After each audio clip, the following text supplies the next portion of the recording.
নমস্কাৰ Assamese trending চাই থকাৰ বাবে ধন্যবাদ। এই মুহূৰ্তত আহি পৰিছে আন এটা অতিকৈ গুৰুত্বপূৰ্ণ খবৰ। মেট্ৰিক পৰীক্ষাক লৈ মেট্ৰিক পৰীক্ষাৰ সমাজ বিজ্ঞান পৰীক্ষাৰ প্ৰশ্ন কাকতক লৈ প্ৰতিক্ৰিয়া প্ৰকাশ কৰিছে শিৱসাগৰৰ বিধায়ক তথা ৰাইজৰ দলৰ সভাপতি অখিল গগৈয়ে। শেহতীয়াকৈ মেট্ৰিকৰ সমাজ বিজ্ঞান বিষয়ৰ প্ৰশ্ন কাকতক লৈ যি বিতৰ্ক আৰম্ভ হৈছিল, সেই বিতৰ্কক লৈ এইবাৰ নিজৰ প্ৰতিক্ৰিয়া, নিজৰ মতামত দাঙি ধৰিছে শিৱসাগৰৰ বিধায়ক তথা ৰাইজৰ দলৰ সভাপতি অখিল গগৈয়ে। মেট্ৰিক পৰীক্ষাৰ্থীসকলৰ লগত হেতালি খেলিছে শিক্ষামন্ত্ৰী ৰণোজ পেগুৱে।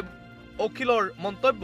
বিধায়ক অখিল গগৈয়ে কেইবাটাও গুৰুত্বপূৰ্ণ মন্তব্য কৰিছে মেট্ৰিকৰ সমাজ বিজ্ঞান বিষয়ৰ কুৱেশ্যন পেপাৰক লৈ। যোৱাকালি অনুষ্ঠিত হৈছিল SSLC 2025ৰ ছ'চিয়েল এক্সাম আৰু ছ'চিয়েল এক্সামৰ কুৱেশ্যন পেপাৰক লৈ সমগ্ৰ অসমতেই হৈছিল বিতৰ্ক, আৰু সেই বিতৰ্ক চলি থকাৰ মাজতেই প্ৰথমবাৰৰ বাবে নিজৰ প্ৰতিক্ৰিয়া প্ৰকাশ কৰিছে বিৰোধী নেতা অখিল গগৈয়ে। অখিল গগৈয়ে কেইবাটাও ডাঙৰ মন্তব্য কৰিছে SSLC ছ'চিয়েল এক্সামৰ কুৱেশ্যন পেপাৰক লৈ। মেট্ৰিকৰ সমাজ বিজ্ঞানৰ প্ৰশ্ন কাকতক লৈ অখিল গগৈৰ তীব্ৰ প্ৰতিক্ৰিয়া। 63 পৃষ্ঠাৰ প্ৰশ্ন কাকত সন্দৰ্ভত বিধায়ক অখিল গগৈৰ এই প্ৰতিক্ৰিয়া। উত্তৰ লিখোঁতেই দিনটো পাৰ হ'ব বুলি ক'লে বিধায়ক অখিল গগৈয়ে। যি কুৱেশ্যন পেপাৰ আহিছিল তাক লৈ বিধায়ক অখিল গগৈৰ মন্তব্য।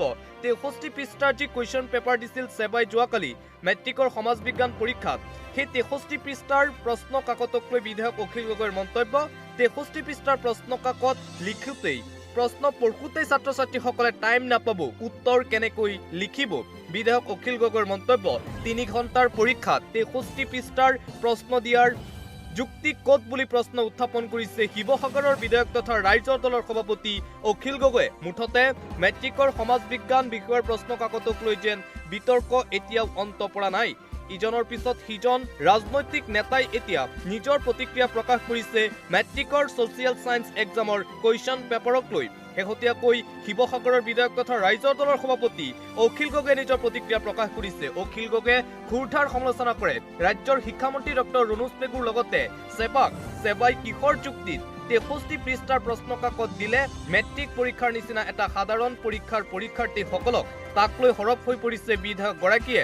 মেট্ৰিকৰ যি 63 পৃষ্ঠাৰ প্ৰশ্ন কাকত আছিল, সেই প্ৰশ্নৰ উত্তৰ লিখোঁতেই হেনো টাইম নাপাব শিক্ষাৰ্থীসকলে, তেন্তে কিয় ইমান দীঘলীয়া প্ৰশ্ন দিয়া হ'ল মেট্ৰিক পৰীক্ষাৰ্থী? প্ৰশ্ন বিধায়ক অখিল গগৈৰ। আৰু মেট্ৰিকৰ ছ'চিয়েল ছায়েন্স এক্সামক লৈ এইদৰে চৰকাৰৰ বিৰুদ্ধে, শিক্ষামন্ত্ৰী ডক্টৰ ৰণোজ পেগুৰ বিৰুদ্ধে, আনকি ছেবাৰ বিৰুদ্ধে আক্ৰমণাত্মক ৰূপত দেখিবলৈ পোৱা গৈছে শিৱসাগৰৰ বিধায়ক তথা ৰাইজৰ দলৰ সভাপতি অখিল গগৈ। অখিল গগৈৰ মন্তব্য আছে।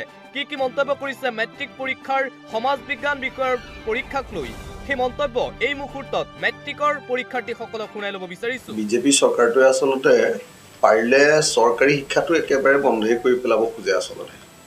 সেইকাৰণে যি সময়ত মানুহে কয় যে শৈশৱত মানে কিতাপৰ বুজাই শৈশৱ ধ্বংস কৰিব নালাগে, সেই সময়ত এখন প্ৰশ্ন কাকত যদি 63 পৃষ্ঠাৰ হয়, তেতিয়াহ'লে সঁচাকৈ ক'বলৈ গ'লে সেই প্ৰশ্ন কাকতত প্ৰশ্ন বিচাৰি থাকোঁতেই দিনটো গুচি যাবগৈ।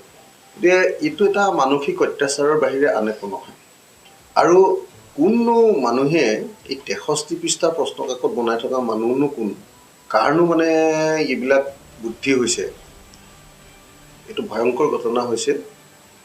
এইটো বিশ্ব ৰেকৰ্ড চাগে তেওঁলোকে প্ৰশ্ন কাকততো চবফালে আমি বিহুৰ বিশ্ব ৰেকৰ্ডৰ কথা শুনি আছোঁ, চুমুৰৰ বিশ্ব ৰেকৰ্ড। এইবাৰ চাগে প্ৰশ্ন কাকতৰ বিশ্ব ৰেকৰ্ড কৰিব খুজিছে হিমন্ত বিশ্ব শৰ্মা চৰকাৰে।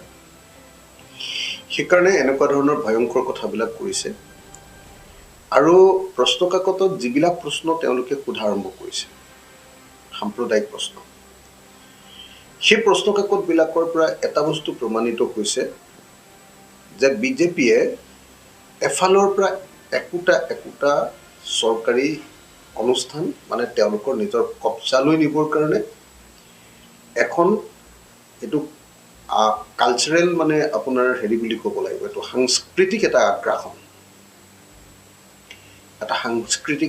এটা চলাইছে।